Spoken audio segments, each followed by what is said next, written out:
You guys to a watch party on a Friday. It's Friday. Can you believe we made it to already Friday?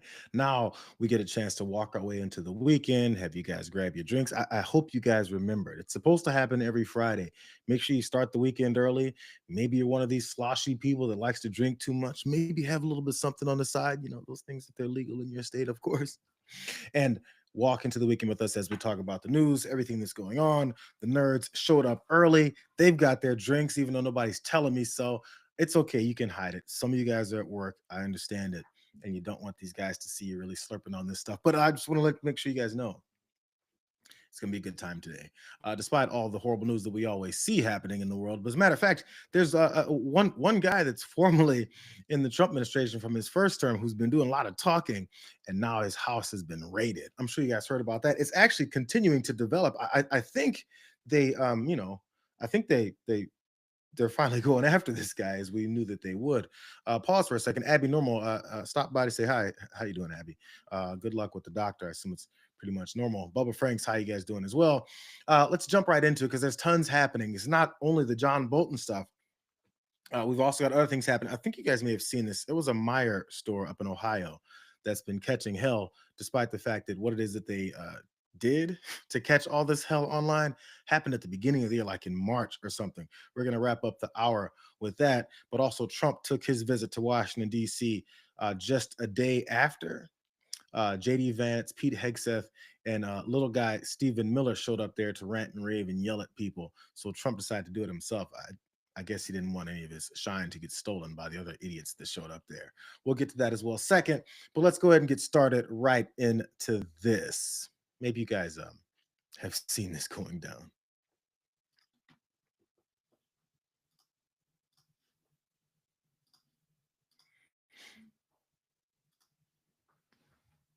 No, I don't know about it. I saw it on television this morning. I'm not a fan of John Bolton. He's a real sort of a lowlife. Um, when I hired him, he served a good purpose because, as you know, he was one of the people that forced Bush to do the ridiculous bombings in the Middle East. Bolton, he wants to always kill people, and he's very bad at what he does. But he worked out great for me because every time he doesn't talk, he's like a very quiet person, except on television. If he could say something bad about Trump, he'll always do that. But he really doesn't talk. He's quiet. And I'd walk into a room with him with a foreign country, and the foreign country would give me everything because they said, "Oh no, they're going to get blown up because John Bolton's there." He's not a smart guy, but he could be a very unpatriotic guy. I mean, we're going to find out. I know nothing about it. I just saw it this morning. They did a raid. Do you expect the DOJ to brief you on this? Yeah, they'll brief me probably today sometime. And the foreign minister. I tell Pam and I tell the group, I don't want to know, but just you have to do what you have to do. I don't want to know about it. It's not necessary. I could know about it. I could be the one starting it. I'm actually the chief law enforcement officer, but I feel that it's better this way. The FBI has they've raided John Bolton's residence, and the president of the United States says that he hates this guy. He doesn't talk unless he's talking about me, of course, which I'm going to get you the reasons why he's so upset. He can't even finish his lie. I knew nothing about it. I mean, I let Pam and Cash do all that type of stuff. I mean, I could know about it. I mean, if I wanted to, because I'm the chief law enforcement officer, I can do whatever the hell I want. I mean, but I didn't know about it. I just tell them to go ahead and do their jobs. Come on, bro. Let me show you guys one of the reasons why Donald Trump probably knew about this raid, and also the reasons why it's happening. Outside of what they're officially claiming, he hinted at it there in his little angry rant. This is why Donald Trump unleashed that raid on John Bolton's house. You described the president as erratic, foolish, behaved irrationally, bizarrely. You can't leave him alone for a minute.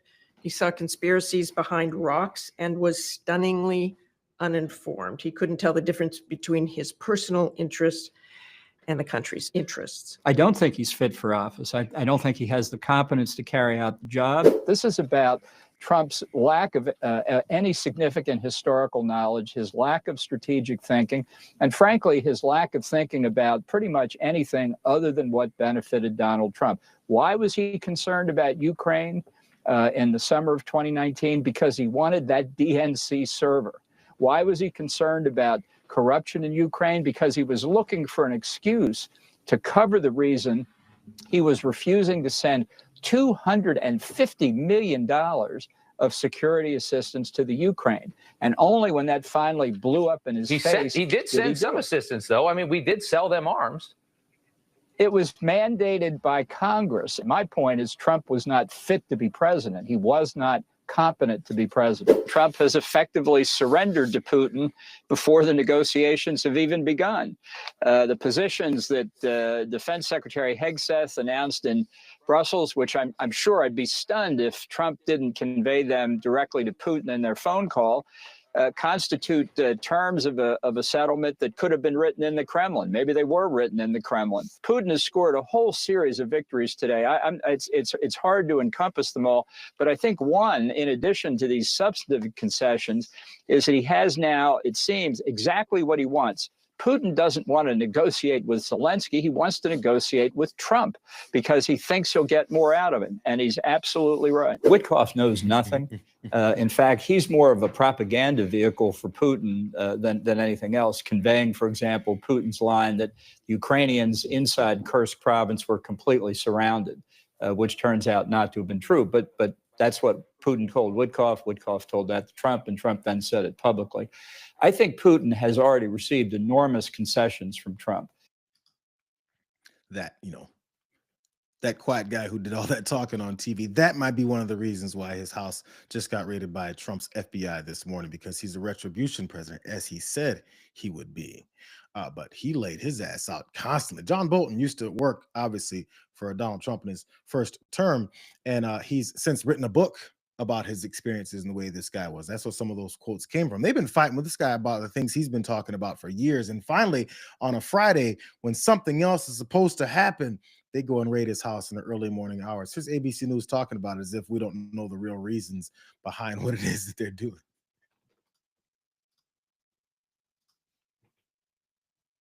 The FBI is still inside of John Bolton's home in Bethesda, Maryland currently. They've been there for about 2 hours. And as you said, we believe that they are searching for what they believe is potential classified records that may still be in his possession. Now, recall back in 2020, the Trump administration actually sued John Bolton over his book, The Room Where It Happened, where he detailed in depth, meetings that he had at the White House under the first Trump administration, that the White House at the time said constituted essentially classified material. They really wanted to stop him from publishing that book. They actually failed to get an injunction against him.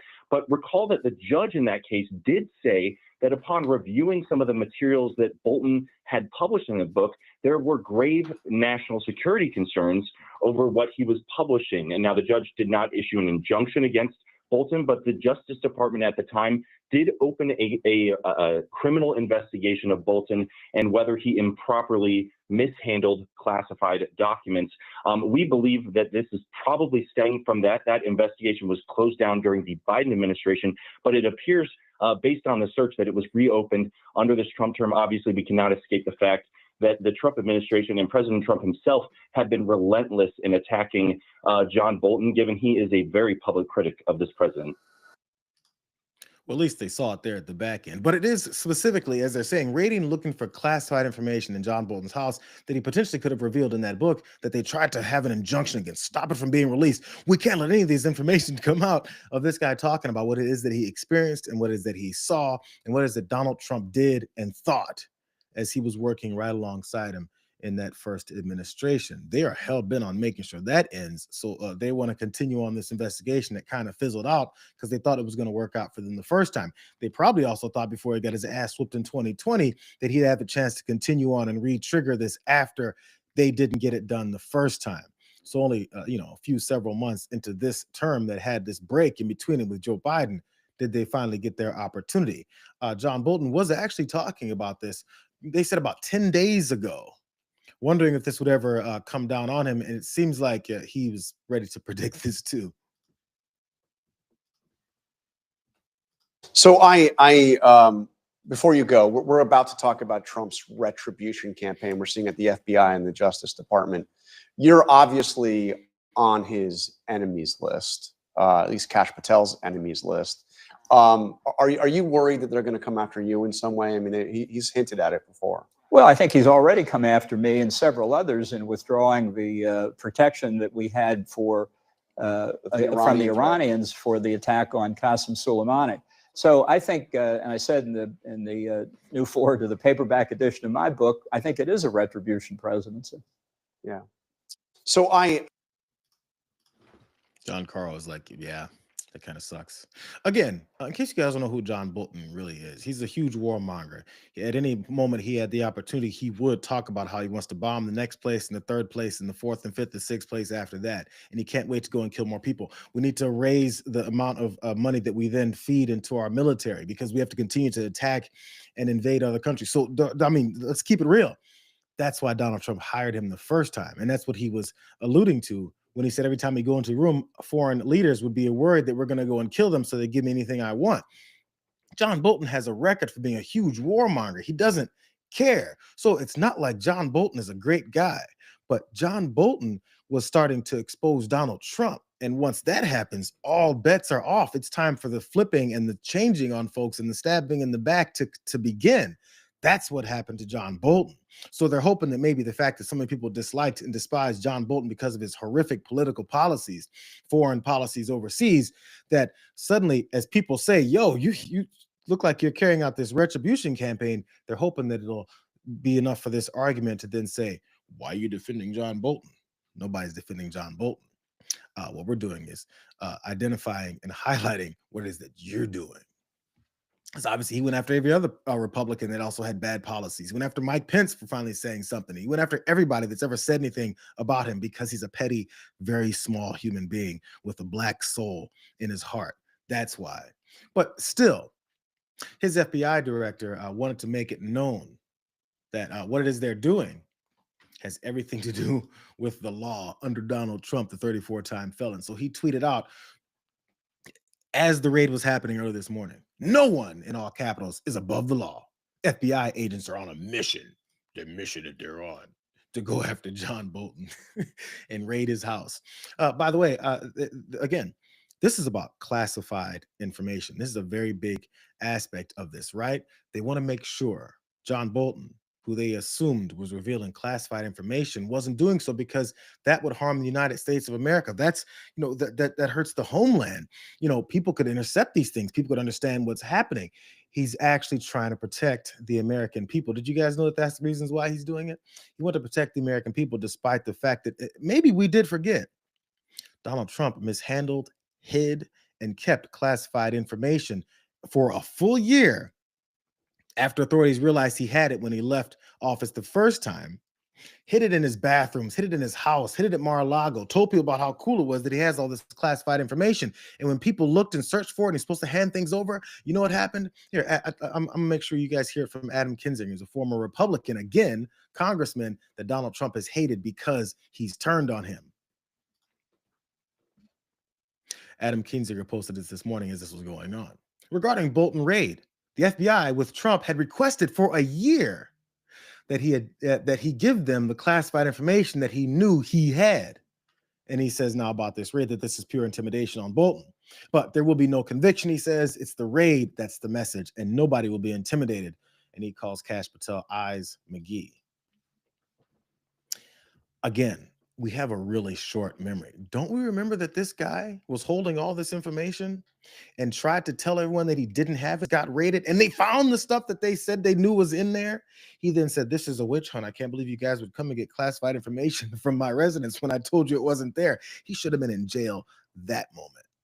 Remember the diversion tactic, talking about how Joe Biden also had classified information next to his classic Corvette? Maybe he should have been in jail too. I honestly don't give a damn. How about we go after the people who have classified information knowingly or unknowingly and make sure that they pay the consequences, which partially Joe Biden did do.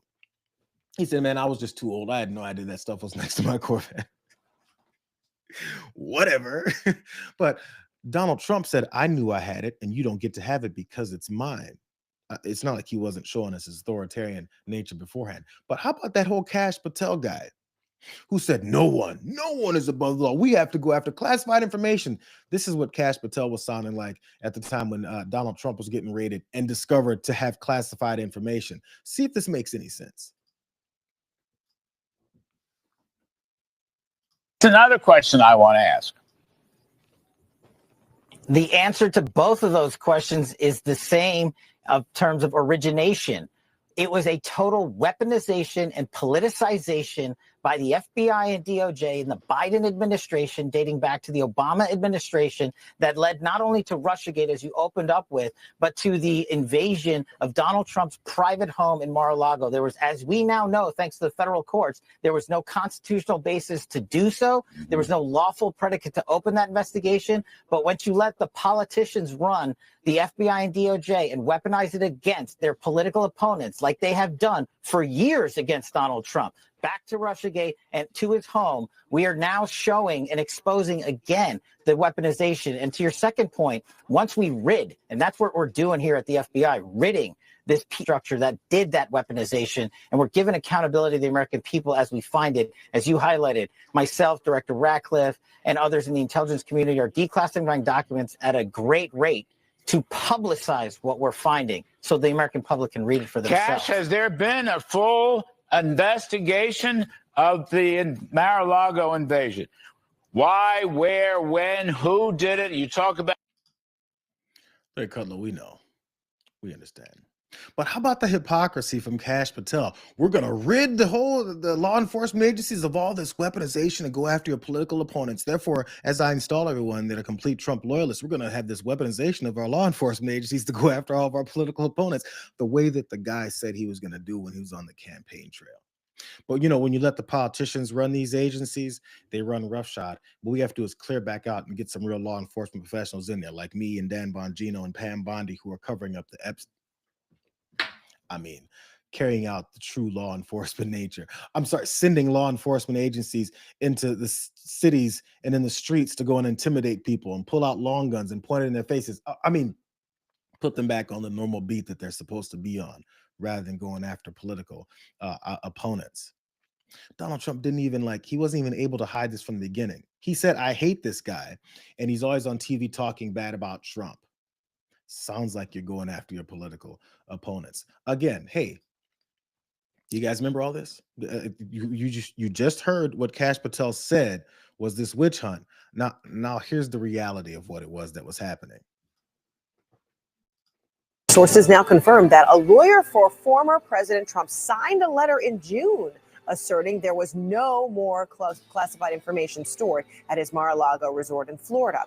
But when the FBI executed a search warrant on Monday, agents recovered 11 sets of classified documents, with at least one marked as top secret, SCI, which is one of the highest levels of classification. The newly unsealed court documents outline 3 potential crimes that are being investigated. This sumbitch had top secret classified information that was marked that way. But I don't know why they're going after him. Everything that he was busted on, this dude had 34 felony convictions because it was proven in courts of law with juries that saw it and adjudicated it and said, this guy's a criminal. They just turn around and say, what are you talking about? That was a witch hunt that convicted me of all these issues. That was just a witch hunt that literally found top secret classified information in my damn bathroom next to the Charmin toilet paper with some shit stains on it. I'm sorry, that was just a witch hunt. Donald Trump is the biggest witch ever in the country, ever in our history, apparently, because all these witch hunts keep turning up real information. Here's Olivia Troy. Still, from that same time, she worked in Trump's first administration. And this is what it is that she discovered while she was working there. I'll tell you, I found classified information in the ladies' room of the White House one time in the Eisenhower Executive Office Building. And I immediately walked it right up to security and said, I just found this in the bathroom. I covered it up. I put it in a folder.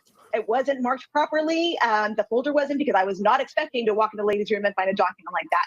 But I marched right up. I gave him my name. I gave him the information. I said, I don't know. I can't tell you. I can't track how it got there. But the fact that these boxes were just sitting down there in a place where a lot of foreigners tend to traffic there. I mean, lots of traffic in that area.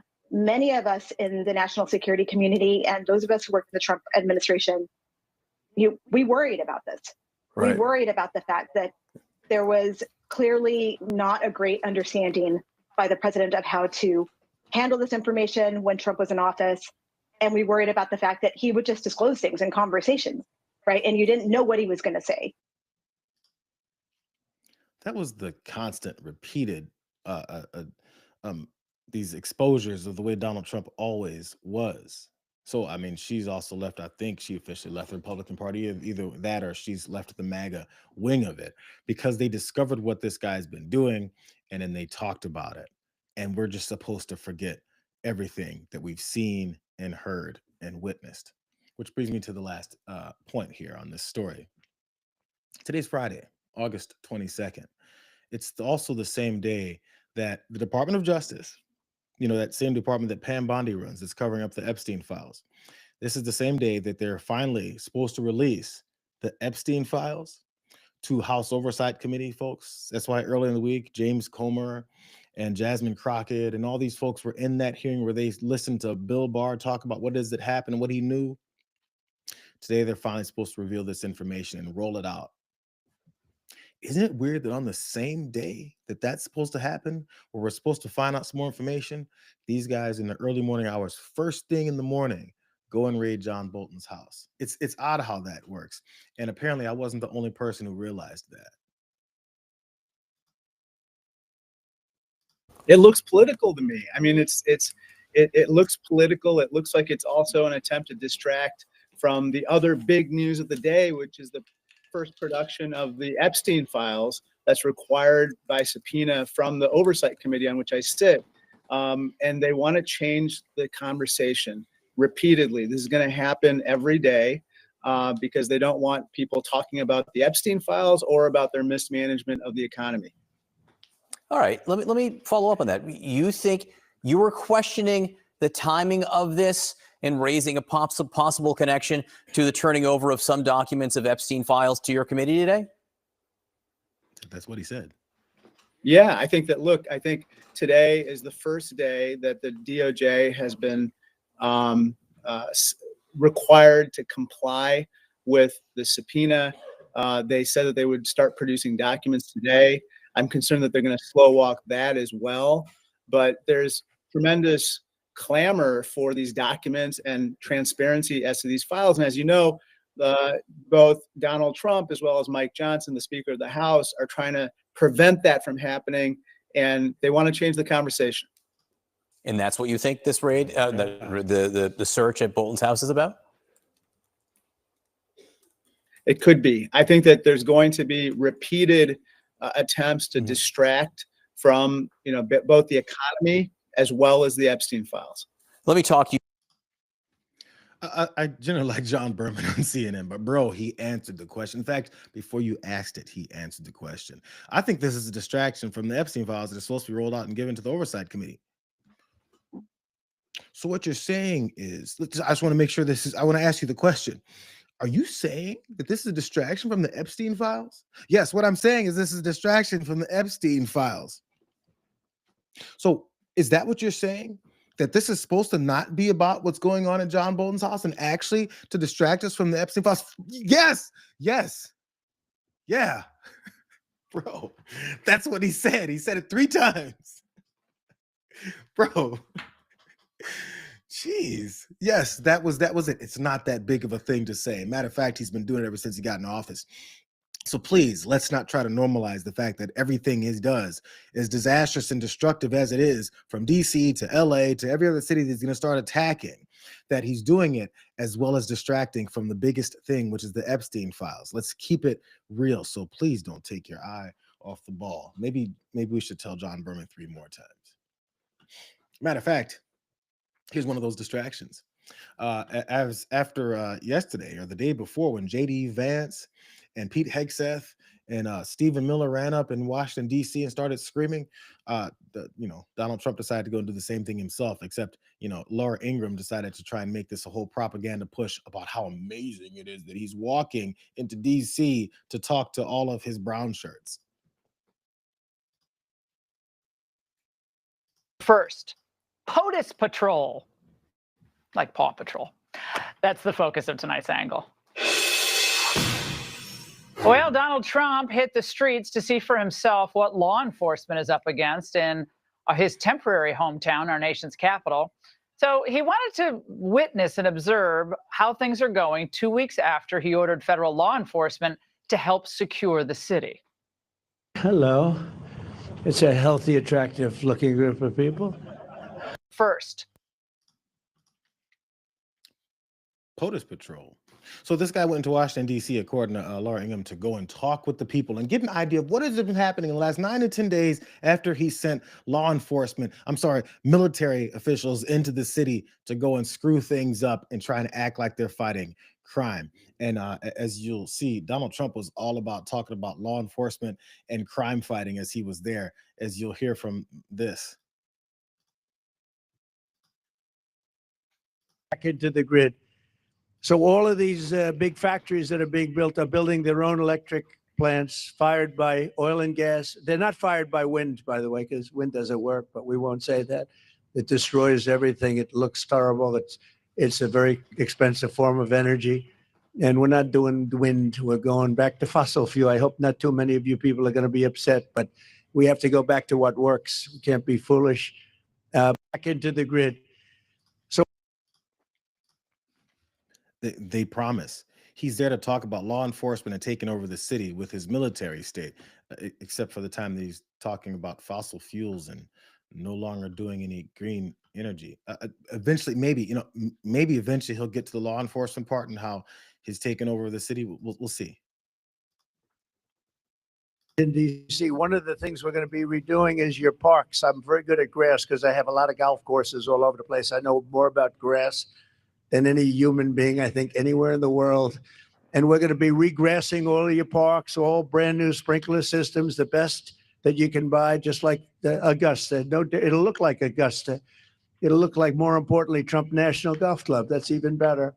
But we're going to have all brand new, beautiful grass. You know, like everything else, grass has a life. Do you know that? Grass has a life. You know, we have a life and grass has a life. And the grass here died about 40 years ago in DC. One of the things we're going to be redoing is your park. I want you guys to see this lady behind him.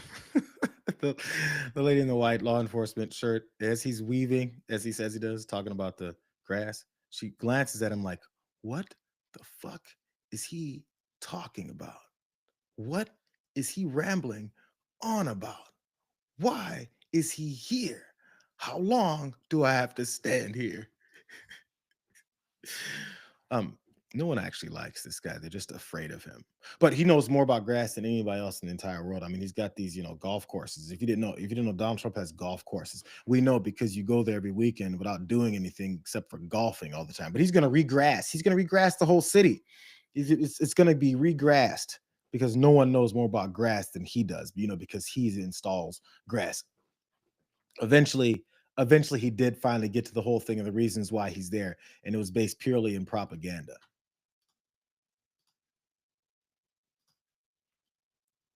Actually, but we've had a great period of time, but I've never received so many phone calls thanking me for what we've done in Washington, D.C. from people that haven't gone to a restaurant literally in 4 years. And they said, you know, what you've done it's unprecedented, because what they said, it was just unsafe. We couldn't do it. We'd go out and you'd see the stories, you'd read the stories, you'd see all of the things that are happening. And they said, we couldn't stand it, sir. And now I take my wife and my kids to dinner. One of them said he's gone out 4 nights in a row and he hadn't gone out for 4 years.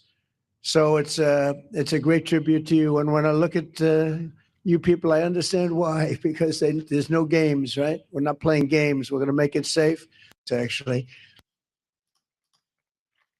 he knows that everyone's hearing him lie about this constantly all week, right? It's the same lines. It's been 4 years since people went out to Washington, D.C., and then now the restaurants are booming. Did you know that people didn't go out for 4 years, and now they're going out 4 days in a row because the number 4 is in his head now? And actually Democrats are thanking me, man. I can't believe that you would actually bring in law enforcement and military officials to run through people's cars and go and attack and also threaten and harass the residents of the city. It's wonderful. So wonderful that J.D. Vance, folks. And Pete Hegseth got heckled the entire time they walked through anybody that wasn't the folks who were supposed to be standing there kissing their asses the way that these folks were standing around this dumb fuck as they're kissing his ass when he constantly talks about the restaurants, which, by the way, he said you should have read the stories. I read the stories. The reservations for restaurants are down. And it's never been that low in this amount of time since like pandemic time. It's weird how everything he says is a lie. It's crazy how that works. I can't understand why that happens. But, because when you work around that idiot and you're also Pam Bondi, you repeat the same lies that you also told on TV 3 nights ago, too.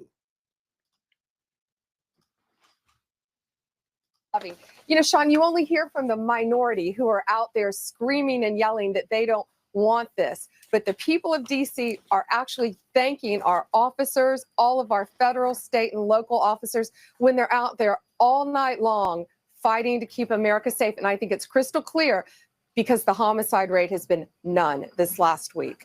Okay.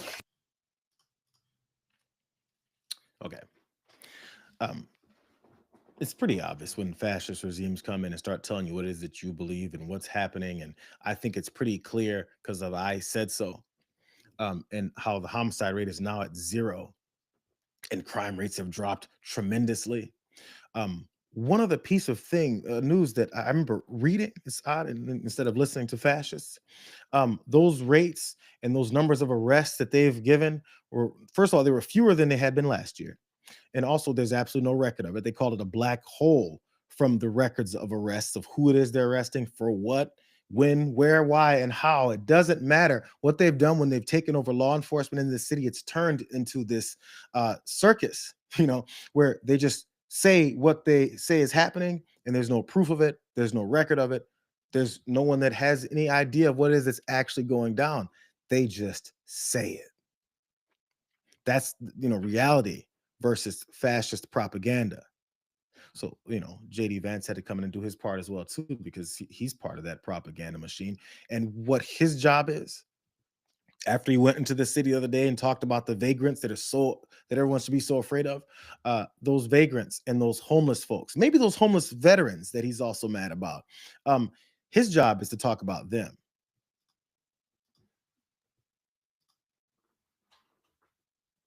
And I don't know for the life of me what happened in this country where we decided that the compassionate thing was to let somebody fester on the streets instead of get the treatment that they need. It's very simple to me. And I don't know why we accept it as parents and as grandparents and as people who just want to walk down the street in comfort, why we accepted that it was reasonable to have crazy people yelling at our kids. You should not have to cross the street in downtown Atlanta to avoid a crazy person yelling at your family. Those are your streets, paid for with your tax dollars, and you ought to be able to use them like any other citizen of this country. And I don't let the smooth taste fool you. The guy talking about downtown Atlanta is another one of their dog whistles. Oh, there's my thing went away again. It's been doing it the whole time. The dog whistles about what it is that they want to do when it comes to these black neighborhoods that they're saying are the most dangerous. And we're going to go into those next. That's the way they're talking. But it's weird how that whole thing works. These vagrants in the streets, it's so devastating. What is it they've done that when is it they're going to get the help that they need? Well, bro, they've also defunded all the help that people could get when they have issues, when they have mental health issues, when they have housing issues. They're getting rid of all of that help that they're saying these folks need. It's a problem they're creating so that they can complain about it and then go attack the American citizens. But here's some more information about what is this actually happening. Those crazy people yelling at children in the streets. This is what they're ignoring is happening, that they're carrying out.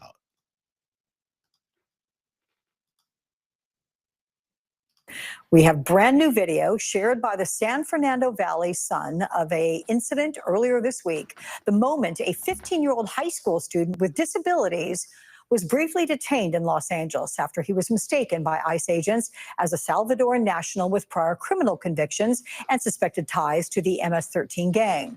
And here's what he and his mother told our local station in Los Angeles.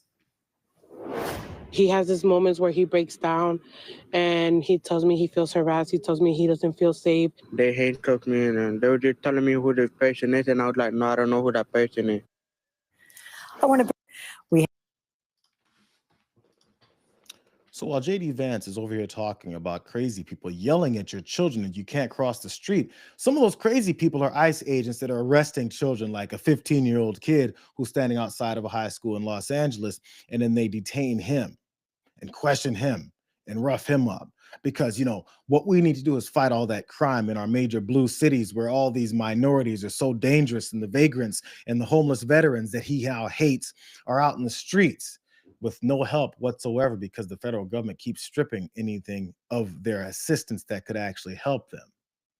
But they blow by those things. You know why? Because JD Vance works for this heartless piece of trash. Asked about this very same issue. On LA, if I may, the mother of a 15-year-old California boy was briefly detained at gunpoint in a case of mistaken identity. The LAUSD superintendent says that surveillance video shows armed agents wearing police and border patrol insignia. Given the National Guard, the Border Control, ICE agents, they're not trained in local policing. What specific steps are you taking to ensure that young people are not put in harm's way with these types of operations? Yeah, what they are trained in is common sense, and they're very tough people. And they have great common sense, and they are highly trained. I heard the mayor of LA.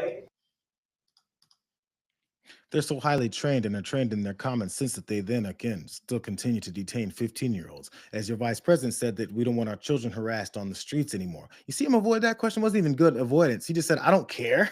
I don't care that ICE agents are detaining children. Why do I care about that? I'm a fascist. I'm a dictator. I run this place. And if they sweep up people that aren't supposed to be swept up, if they're harassing children, what do I care? I'm on the Epstein list, bro. Do you know what I did to children? He doesn't care. He's a heartless bastard. He doesn't care. If the point of asking that question was only to highlight how much he actually really doesn't care. But the propaganda has to continue, and the way that it happens is it's as old as our history.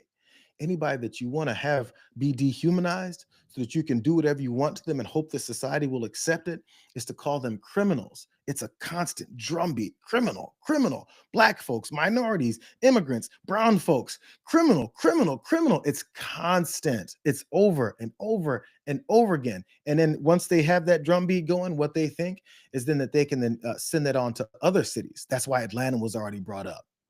Here's Don Jr. doing his part. And despite all the uproar you saw from the Democrats and the media, it's interesting when you do all the candid interviews of people on the streets of DC, 93% of whom are hardened leftists. They're like, no, this is great. I feel safe. This is a wonderful thing. Let's do this. Maybe we should roll out the tour to Portland, Seattle, the other, what we'd call, crap hole cities of the country, not because they're crap holes, but because Democrats made them so. Yeah. Maybe we're going to expand this, because it's sort of interesting when a very left-leaning base is actually encouraging these kind of policies because they know the truth. And that didn't even make any sense. Don Jr. said we got to roll out to like Portland and Seattle. I'm not sure why he chose those two cities. They haven't hit those ones yet. Those are new, I guess. But he accidentally was pointing out he froze for a second. Oh, shit.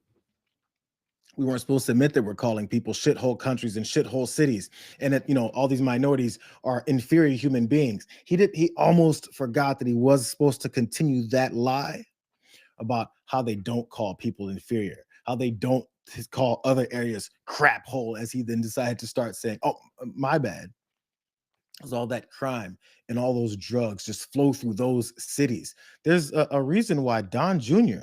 may know which cities have drugs flowing through them, because, allegedly, but also confirmed by his father, Don Jr. has an issue with those same, drugs. I always used to say when I was with them or when they were leaving a room, I would drive them crazy. No drugs No alcohol, no cigarettes. I Yeah. would say that. Did you say automatic. that to Don Jr.? Yeah, Don's a little wild. He's a wild. He can be a little tough. You guys ever seen that? You guys ever seen that? When the guy actually accidentally admitted, the same way Don Jr. admitted that they call everyone shithole countries and shithole cities, he actually admitted that Don Jr. is a wild one. He definitely didn't say, no, Don Jr. doesn't do drugs. Not at all. Don Jr. is a wild one. That same Don Jr., that wild one, even when standing next to his father at this particular event, he couldn't help but to allegedly be a wild one. And whatever city he was in must have been full of cocaine.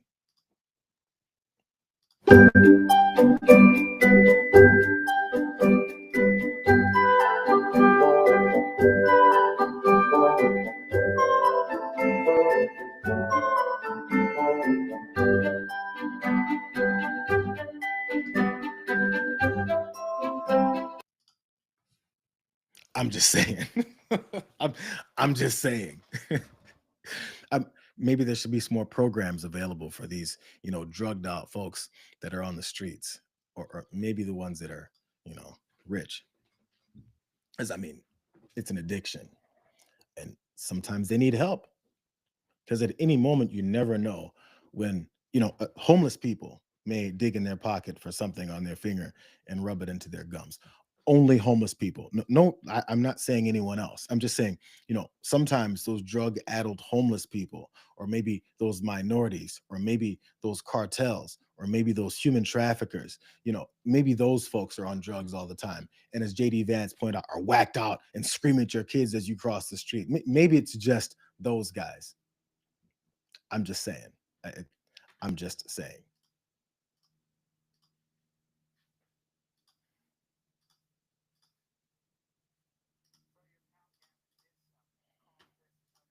Power, that this is just a power grab and this is all stunt for show, and that you all are going to roll through other cities. You've heard things about, martial law is going to be declared. Yep. And to that you say? Well, to what? First of all, how is it a power grab, or how is it a stunt when we've already declined murders by 35% in 9 days? How many people are living and breathing today because Donald Trump had the willpower to say, you know what, we're sick of DC being a home to lawlessness. We're going to bring some public order back to the nation's capital. So what I would say to Gavin Newsom or to anybody else in some of these big blue states or big blue cities is, you can have law and order, you can have common decency, you can have public spaces that young families can go to again. So your pal Gavin Newsom. They just talk. Mayor of Baltimore also came forward talking about how crime in that city has dropped because of programs and actual attention to communities. As this guy says, we can bring law and order to your cities, except law and order is already in those cities. And they said they also partner with law enforcement agencies to do things that make sure crime comes down. So similar to like DC, when crime is down 30%, as they were pointing out, and similar to other these cities that they're calling out, crime is down. But they can't go in reality and implement their military state on the country. They have to lie about it over and over and over again. Because, that's what fascists do, who want power and are destroying your life. So that's just how that works. It's Friday, you guys.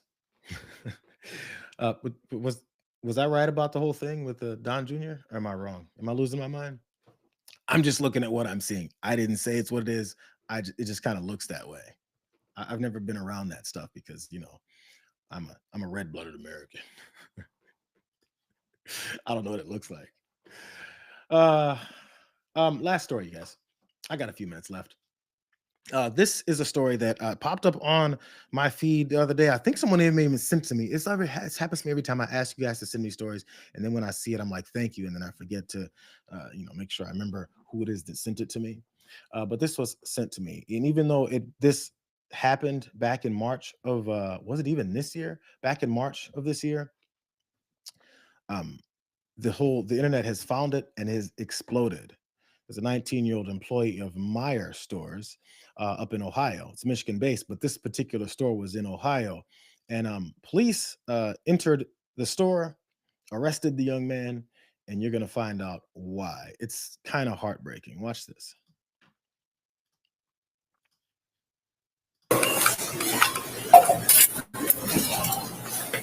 Hello. Hey. So we have James here. Who's James? Right here. Right here. Okay. He is he works in our deli department. Okay. And we found out that he's just been taking like orders of chicken and fruit cups and stuff like that off the floor for 110. Yep. All right. James, do you have anything on you need to be aware of? Not Don't like reach for it if you do. Don't reach for it if you do. Okay, so I have a Sharpie and a box cutter in this pocket. All I have in this pocket is my phone and my earbuds, and then in my back pocket I have my wallet. Go ahead and stand up for me. Okay. All right, just go ahead and put your hand in the wall for me. I'm just gonna take everything out. We'll get it with you. You want to put your hands behind your back? Okay. You can put your palms together and drop that. Put your palms together. Palms together. Palms together. There you go. Make this easy on you, all right? What's going to happen is you're obviously going to arrest for theft. Okay, you're going to have to go back, post a bond, and then we'll get you out of here. Okay. That employee of a Meijer store apparently worked in the deli, and he was being held there in, I guess, his manager's office with these 3 to 4 other higher up supervisor employees, and they had him busted for stealing. And as you could see, he was a little confused there as it all went down. As they walked him out of the store with this embarrassing situation, he decided to start explaining himself. This ever happened before?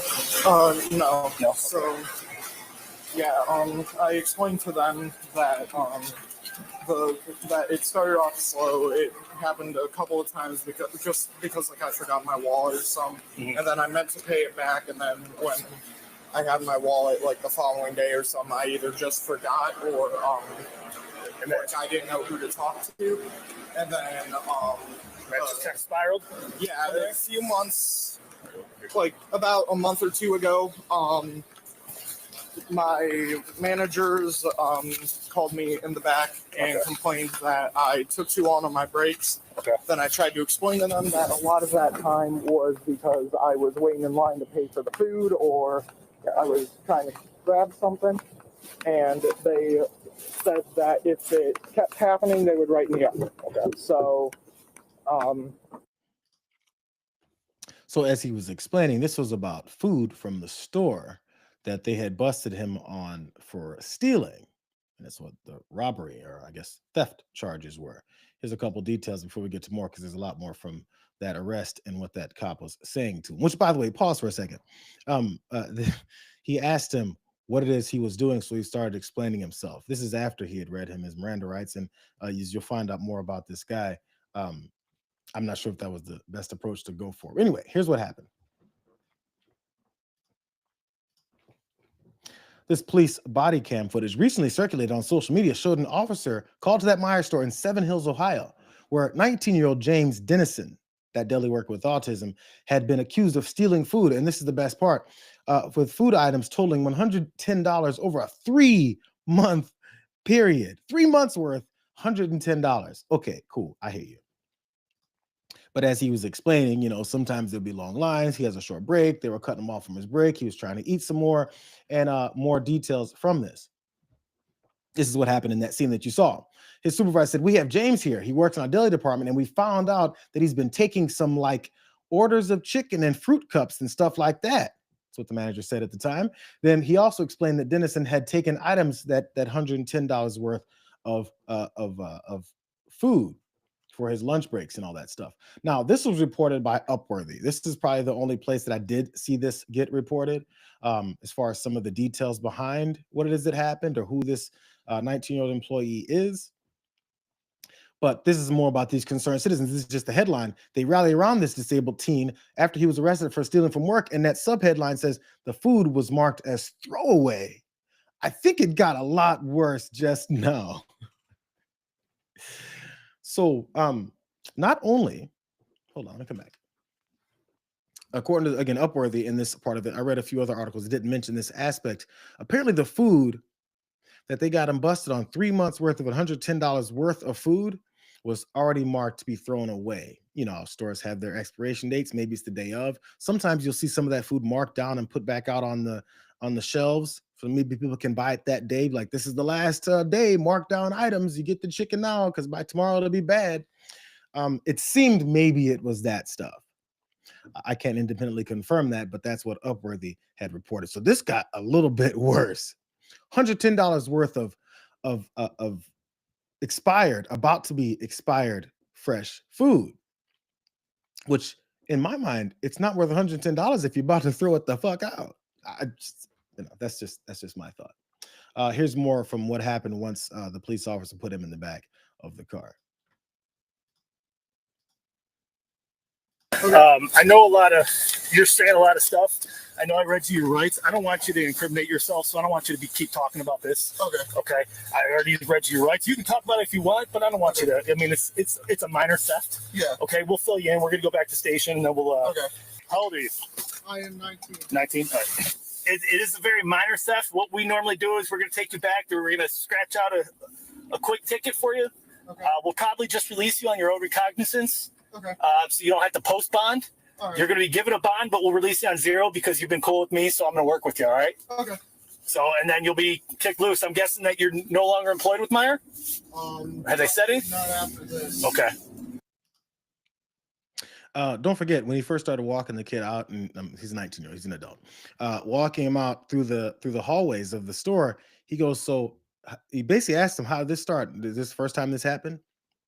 Then James started talking. Once he got him into the car, he goes, you're saying a lot. I'm not sure if you should keep talking about this to incriminate yourself. Bro, you asked him a question.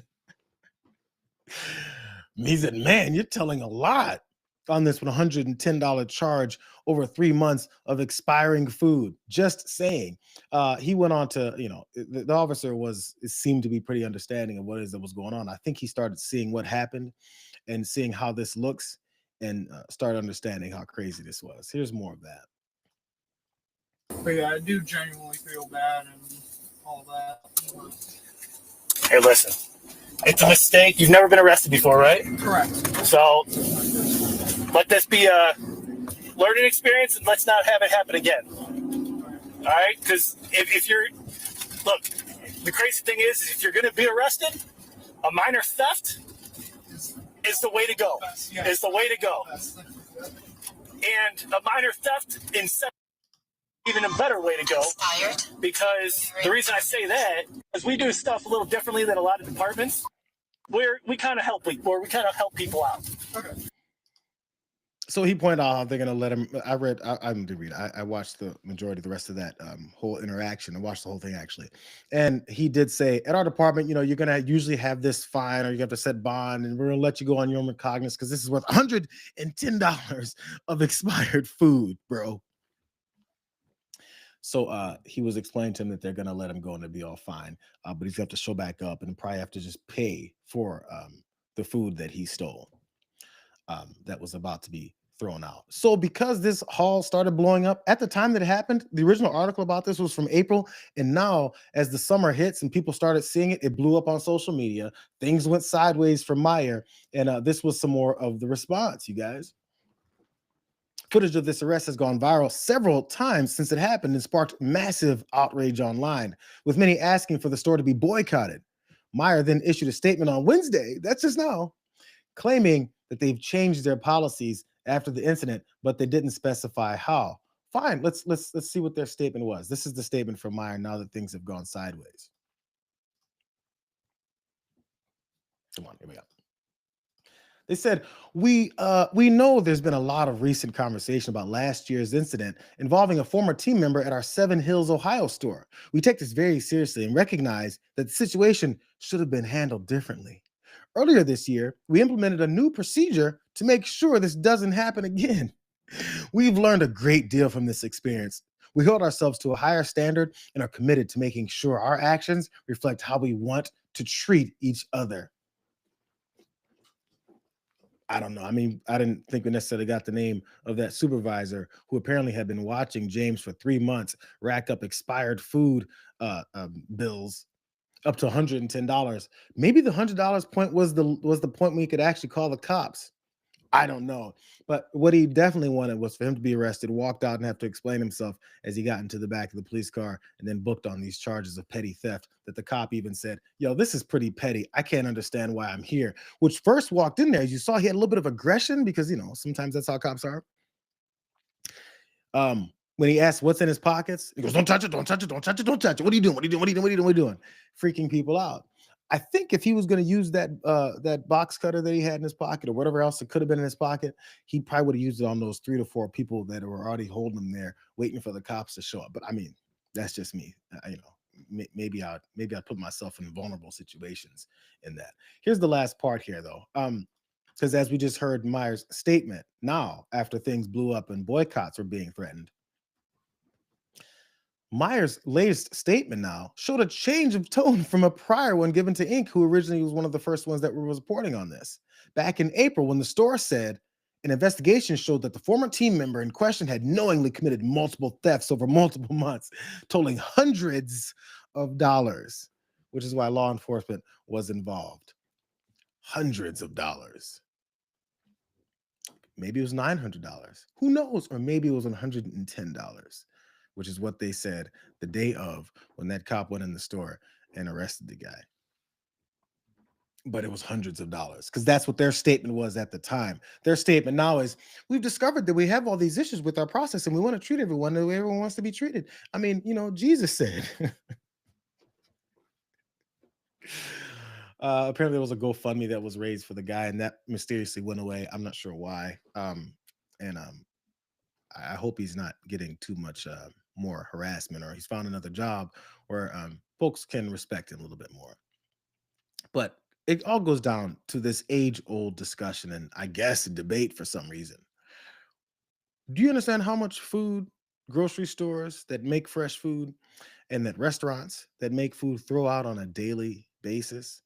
As our government then runs up in cities like Washington, D.C. and starts kicking unhoused people out that are out on the streets. And as J.D. Vance calls vagrants that are asking for money to maybe get something to eat, have a cold, you know, bottle of water in the middle of the summertime. As we incriminate these folks, there's so much food that's flowing around. We can't do anything else with it except throw it out. And if someone stops us from throwing it out, that's a crime because we don't want to, encourage people to eat food that could go to the rats in the alley. Why would we want that? We'd rather rats be in our alley. And when people drive and see the behind part of our store, they see grease and food and nasty smells coming from the dumpster because we dump food in that all the time. I've worked at restaurants. They do all the time. But let's arrest 19-year-old James for eating some food on his lunch break. Because we're a Christian nation. That's how we got Donald Trump and J.D. Vance in the White House. That's how that works. Hope you guys enjoyed it. It's the end of the week. It's Friday. Now it's like afternoon for all those folks on the East Coast. So hope you guys enjoy the weekend. As you guys go into the damage report, of course, let those guys know what we're doing. There's all kinds of parties happening here. Damn it, we're like tipsy by now. Some of y'all are a little bit faded, but calm down with that stuff. Make sure you can still pay attention to the important things that John talks about, since parties happen over here all the time. But hope you guys enjoyed it. Hope that you guys like, subscribe, and also share the stream. These stories are going to go back up on the page later in their own full entirety, and you can check those out too. What you should also do with those, like and also share those as well. It does wonders for this little operation that I'm running here. Even with the mistakes that happened behind me. Did my screen go away again? Who cares? See you guys next week for the best damn day of the week. See you later, Ma.